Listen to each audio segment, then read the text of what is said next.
आनंद की खोज। एक नगर का राजा जिसे ईश्वर ने सब कुछ दिया, एक समृद्ध राज्य, सुशील और गुणवती पत्नी, संस्कारी संतान, सब कुछ था उसके पास, पर फिर भी दुखी का दुखी रहता। एक बार वो घूमते घूमते एक छोटे से गांव में पहुंचा जहां एक कुम्हार भगवान भोले बाबा के मंदिर के बाहर मटकियां बेच रहा था और कुछ मटकियों में पानी भर रखा था और वहीं पर लेटे लेटे हरिभजन गा रहा था। राजा वहां आया और भगवान भोले बाबा के दर्शन किए और कुम्हार के पास जाकर बैठा तो कुम्हार बैठा हुआ और उसने बड़े आदर से राजा को पानी पिलाया। राजा कुम्हार से कुछ प्रभावित हुआ और राजा ने सोचा कि ये इतनी सी मटकियों को बेचकर क्या कमाता होगा। तो राजा ने पूछा, क्यों भाई प्रजापति जी, मेरे साथ नगर चलोगे? प्रजापति ने कहा, नगर चलकर क्या करूंगा राजा जी? राजा बोले, वहां चलना और वहां खूब मटकियां बनाना। प्रजापति, फिर उन मटकियों का क्या करूंगा? राजा बोले, अरे क्या करेगा, उन्हें बेचना, खूब पैसा आएगा तुम्हारे पास।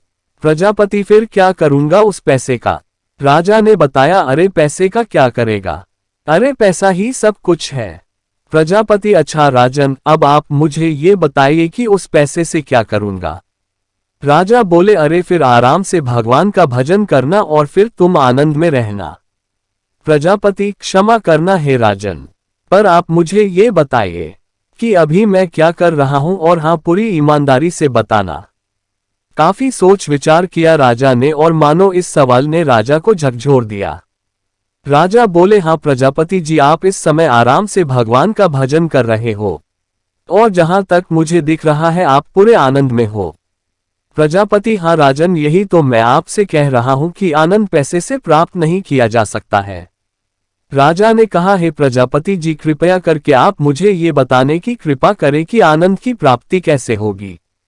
प्रजापति, बिल्कुल सावधान होकर सुनना और उस पर बहुत गहरा मंथन करना राजन।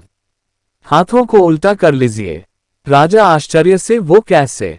प्रजापति, हे राजन, मांगो मत, देना सीखो, और यदि आपने देना सीख लिया तो समझ लेना आपने आनंद की राह पर कदम रख लिया।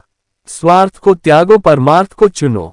हे राजन, अधिकांशतः लोगों के दुख का सबसे बड़ा कारण यही है कि जो कुछ भी उसके पास है वो उसमें सुखी नहीं है और बस जो नहीं है उससे पाने के चक्कर में डहकी है।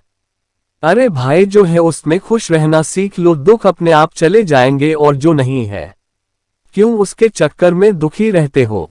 शिक्षा। आत्मसंतोष से बड़ा कोई सुख नहीं, और जिसके पास संतोष रूपी धन है वही सबसे बड़ा सुखी है और वही आनंद में है, और सही मायने में वही राजा है।